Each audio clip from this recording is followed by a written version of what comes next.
你不喜欢这种地方？我不喜欢任何麻烦、费力且危险的东西。哦。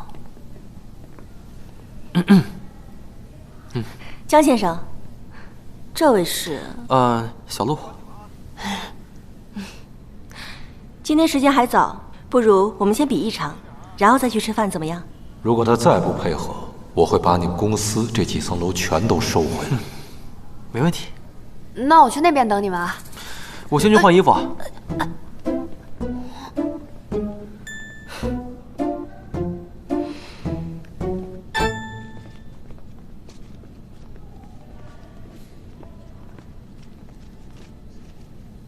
江总，我在下面给你加油。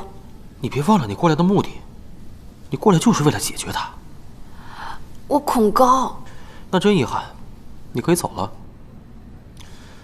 哎呀，这机会摆在你面前，只可惜你自己抓不住啊。我可以试试。你这么快就不恐高了？相比恐高，我更害怕失去机会。我们打个赌吧，赢的人可以向输的人提一个条件。小朋友第一次玩，金小姐不介意我们2个人一组吧？当然没问题了，来吧。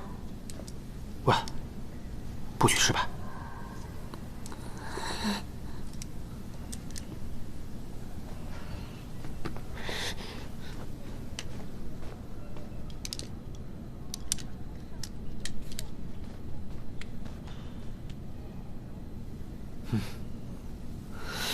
不行，我好不容易争取来的机会，不能输给他。预备，开始。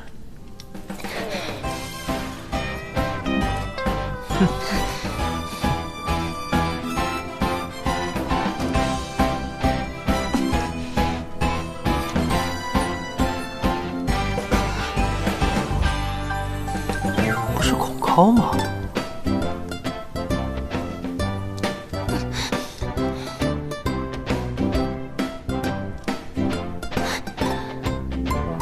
不要看下面，只看眼前，我可以的。